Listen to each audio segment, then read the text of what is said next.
A doomed descent over Washington, D.C.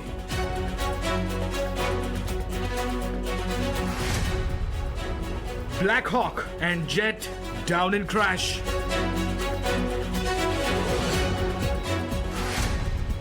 No survivors, over 60 dead. Pilots' paths cross, so do their fates.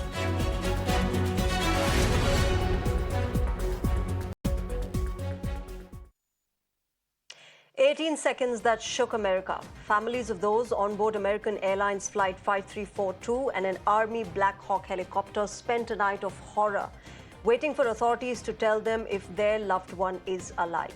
The jet and the military chopper collided mid-air near the Ronald Reagan National Airport in Washington, D.C., crashing down into the Potomac River. All takeoffs and landings were halted at the airport as 300 emergency first responders rushed to the spot for rescue operations, searching frantically for the over 60 passengers, 4 crew members and 3 soldiers. Dozens of firefighters engaged in dive operations on the Potomac River as well. Unfortunately, there are no survivors. Out of the 67 people, 28 bodies have been recovered so far, with members of US and Russian figure skating among those who are dead. The Kremlin has said there is no high-level contact being made between the two countries at the current moment. Despite all those efforts, we are now at a point where we are switching from a rescue operation to a recovery operation. At this point, we don't believe there are any survivors from this accident. And we have recovered 27 people from the plane and 1 from the helicopter. I want to express my sincere condolences for the accident that happened at DCA last night. We're absolutely heartbroken for the family and loved ones of the passengers and crew members, and also for those that were on the military aircraft. Our focus right now is doing everything that we can to support all of those involved and also the PSA Airlines team. This is devastating. We are all hurting incredibly. Meanwhile, President Donald Trump said this was a preventable tragedy, and in fact, he questioned the military chopper flying straight into the aircraft when the plane was in its lane. He also slammed the air traffic control for not giving clear orders. Several videos on social media showed the exact moment of the collision and the ATC audio where you can hear them asking the chopper pilot if he sees the aircraft, to which the pilot responds in affirmative. The Transport Secretary, Sean Duffy, said that the jet's fuselage was found inverted at 3 different locations under the Potomac River, and he said something very important, that neither of the aircraft were on an unusual path or pattern, and that this tragedy was absolutely preventable. Lots of questions remain unanswered, even as investigators and rescuers refuse to divulge any more details, and the probe is still underway. To talk more on this and give us a perspective of what might have happened mid-air on the broadcast, I'm joined by Captain Amit Singh, his founder, Safety Matters Foundation. Air Vice Marshal retired Nitin Vaidya, defense expert, joins us, and David Tafuri, writer and former State Department official, also ex-advisor to Barack Obama, the former US president, joins us. Good evening and namaskar to all of you. David, let me begin with you. First of all, at the outset, let me send in my condolences on behalf of the entire country of the loss of lives that America has seen. But, you know, there's lots of questions that still remain unanswered. There are lots of conspiracy theories also going on. Help us understand at the moment, the authorities, what are they saying? And, you know, the fact that this was not an unusual pattern that was seen by either of the aircraft, what more are the authorities saying about that? Well, it's an incredible tragedy, and people here in Washington, D.C. are very concerned, very upset. You know, Ronald Reagan Airport, which is the airport that the airplane was flying into, is a difficult airport to land in because of the restricted areas for DC airspace. There's a narrow corridor for approaching. Apparently, this jet was approaching properly, then it was readjusting to a new approach that was ordered by the air traffic control.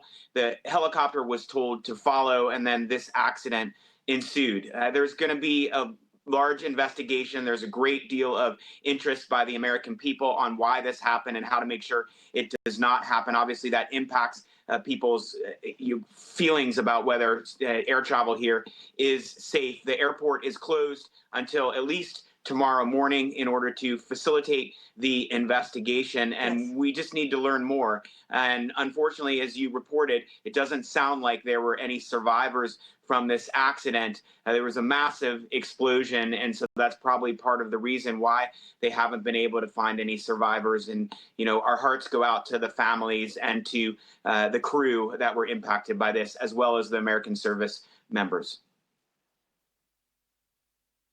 Right. Air Vice Marshal Nitin Vaidya, let me come to you and understand from you what might have happened, because, there is clear audio doing the rounds on social media that the chopper did respond in the affirmative, saying that, yes, we do see an aircraft. And it's very easy for online chatter to blame one side or the other. But, as pilots and as defense experts, you would know that it's not so easy when you have to take a decision, when you're mid-air, what are the complications that are involved. Help us understand what might have happened that time, at that current moment, where both aircraft know that we do see each other. Shreyaji, first of all, let me offer sincere condolences to everybody who perished in this accident, and especially the ones who have been left behind, the family members. As far as giving the correct perspective is concerned, as what Mr. David said, that the bombardier was told if he could land on runway 33, which is a shorter runway, so he adjusted his approach. Now, if you see the point of impact of what has happened, the aircraft was at about 400 odd feet. It was in the approach configuration to land, so its undercarriage would have been lowered, and it would have been at about 225, 230 kilometers per hour, and it was committed to land. So there is very less possibility of the pilot even suspecting that somebody is going to be in its approach path. Now the helicopter has taken off from a place called as Port Monworth, which is very close to Ronald Reagan Airport. Incidentally, just to keep our viewers informed, there are 3 airports serving Washington, D.C. So the bombardier is landing on Ronald Reagan Airport, and the helicopter is taken off from Port Belvoir, which is a different airport. And I am not too sure as to which path it was following. But when I understand the pictures that I see, and I see that the bombardier, the jet, is committed to land, which means that it is on the correct path. If anybody collides with it, it is the responsibility of that aircraft who probably would have come into its path.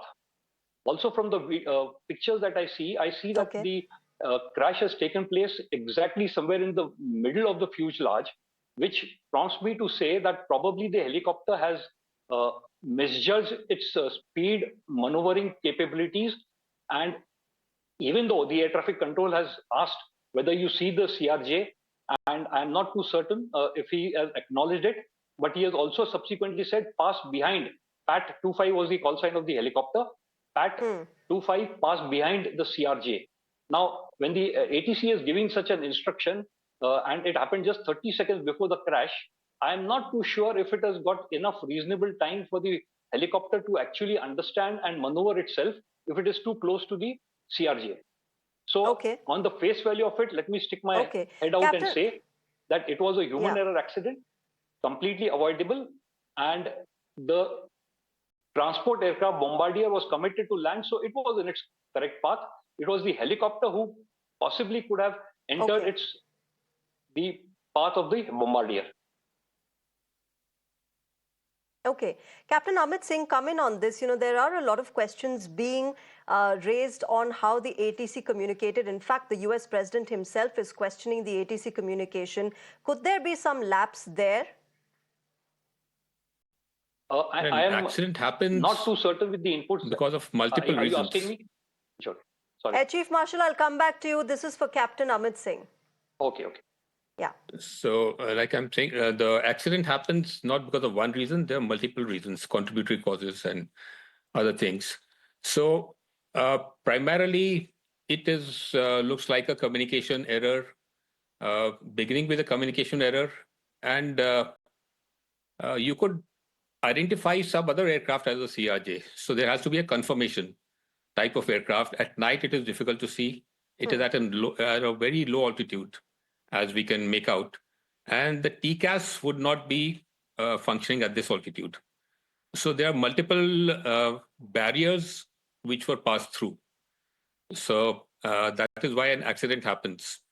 And a human factor is a big issue. So you're saying, That Captain, saying you that see there are something. certain altitudes where the collision avoidance system that exists in aircraft does not work. Yeah, so below 400 feet, or if I may start below 900 feet, a resolutionary advisory will not be given, which means a command to maneuver away from another aircraft.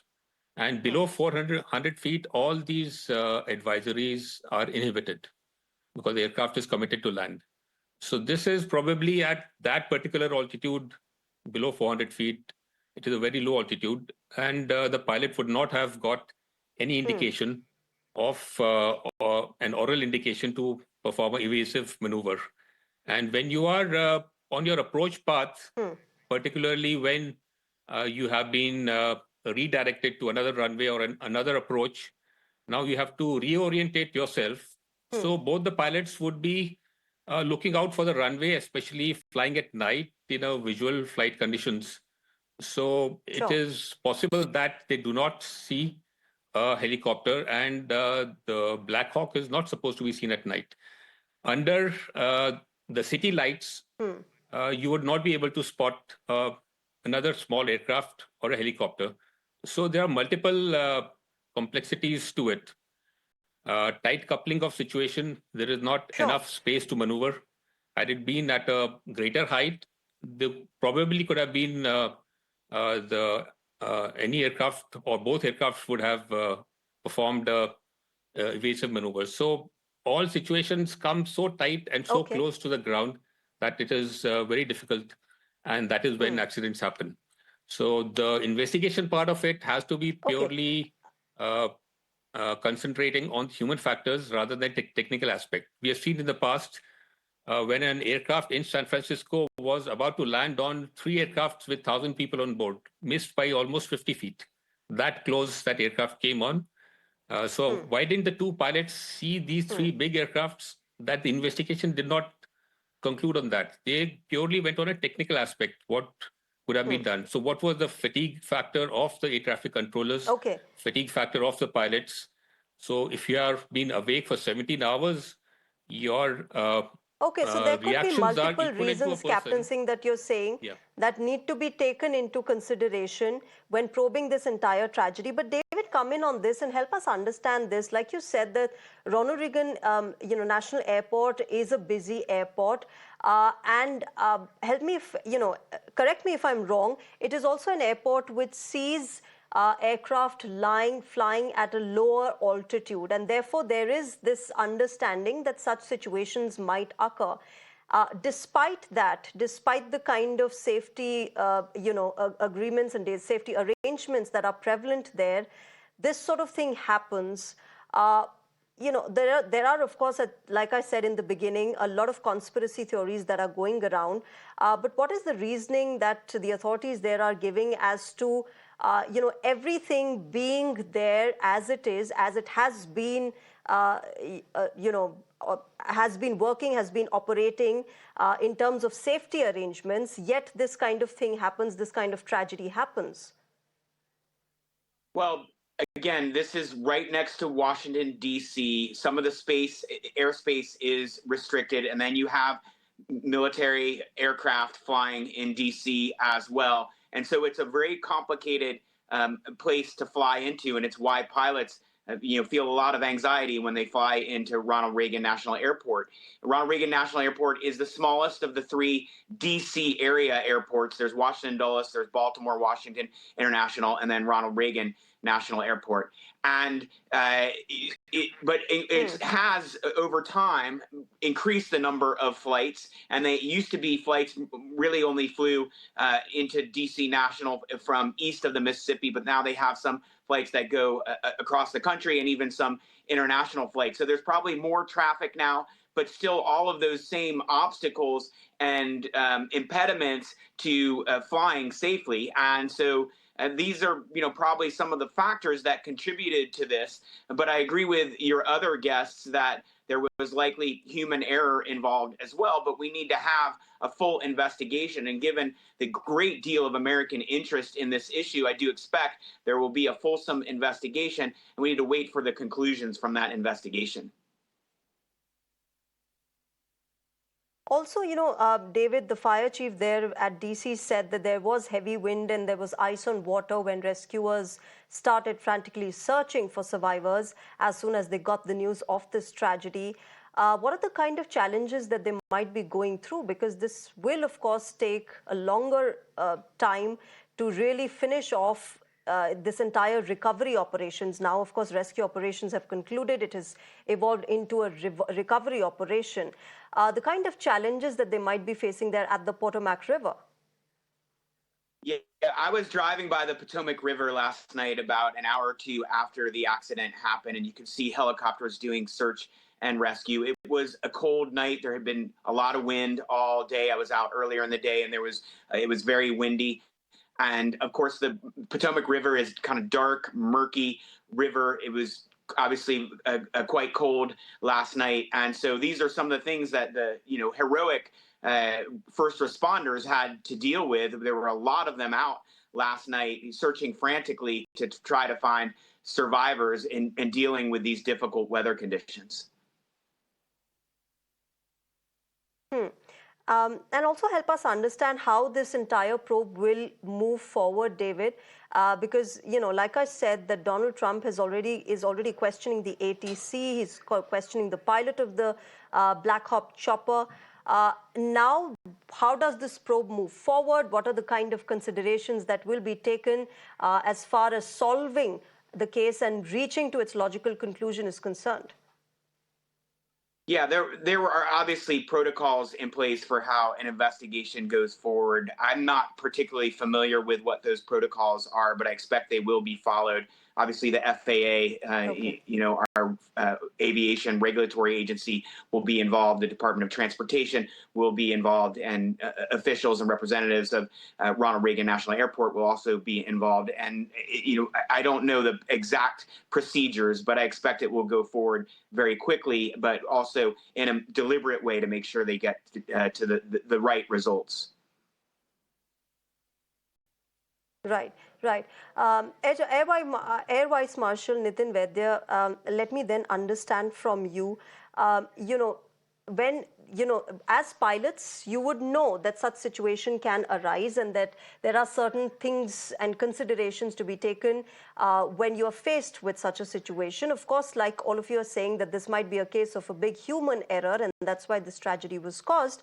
But in such situations, what are the first few things that pilots actually have to do and avoid this kind of a tragedy?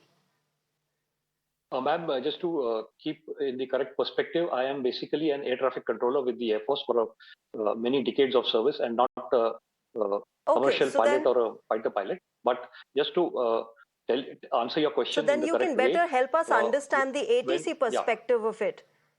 No, in the ATC perspective of it, I am sure that the air traffic controller, when he is given a call through the helicopter saying, are you in visual contact with the CRJ?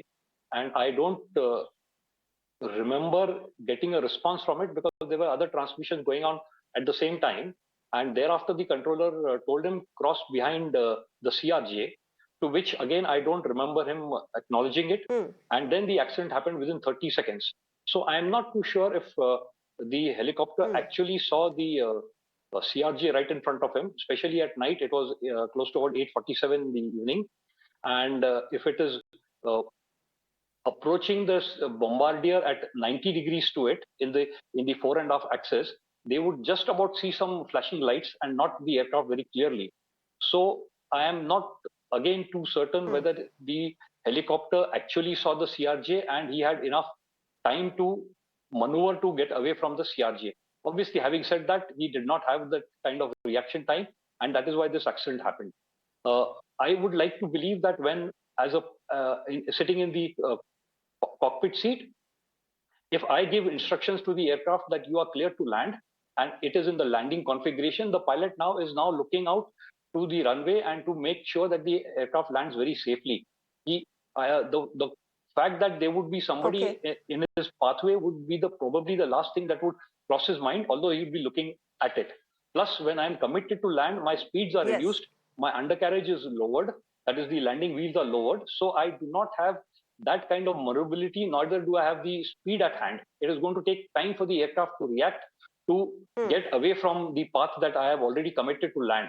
So having given the fact that I am committed to land as a pilot, I have very less maneuverability available with me in terms of avoidance of collisions if I see the aircraft very at the last moment. However, the fact that it was nighttime added to this discomfort. And the fact that the aircraft collided... Captain Amit Singh, quickly, before I wrap this. Yeah. The fact that the aircraft Captain collided, Singh, obviously the helicopter when two aircraft are on the same path... Captain Singh, when two aircraft are on the same path, of course, one of them has to go up or down to avoid collision. Do you think the lack of, time to decide on that was something that the Black Hawk chopper did not have, and that's why it ended up in a collision and therefore this tragedy? Yeah, you see, if you're on ground, then you have a different perspective. But if you're in air, you cannot visually judge how high or low the other aircraft is and the speed. So especially at night when you see only the lights moving, so there is nothing to compare with. So it could be a communication error, or the chopper pilot sighted some other aircraft. So there was no kind of confirmation or clear-cut direction from the air traffic controller that you have to look at 1 o'clock or 2 o'clock, so many miles, there will be an aircraft. Then you positively identify. So if you just say CRJ on finals, then the pilot could mistake for any other aircraft. So there are two aspects of this investigation. One is the root cause, which if eliminated will not cause an accident. Second is the survivability. In 1982, in the Potomac River, an aircraft accident happened where people survived, about 6 or 7. Now you see the seat belts. One of the biggest problems here is the seat belts. We have a 2-point seat belt, which is not meant for takeoff and landing accidents. It is only meant for in-flight turbulence. Now some aircrafts are fitted with 3-point, like the cars. So if you have those seat belts, the probability of survival and 16G seats will increase the probability of survival of the passengers. So here we have lost passengers primarily because of the primary reason of the accident, and secondly, the lack of survivability equipment on board. Okay. All right. We'll leave it there. It's a huge loss, of course. Captain Amit Singh, Air Vice Marshal Nitin Vaidya, and David, thank you very much to all of you for joining us tonight and sharing your perspective and giving us a better understanding of what exactly might have happened in those 18 seconds of horror that America went through. With that, ladies and gentlemen, it's a wrap on this broadcast. News and updates will continue on Mirror Now. Thank you very much for joining us tonight. Bye-bye. Up next is Ritanshu Bhattacharya with Beyond the Headline.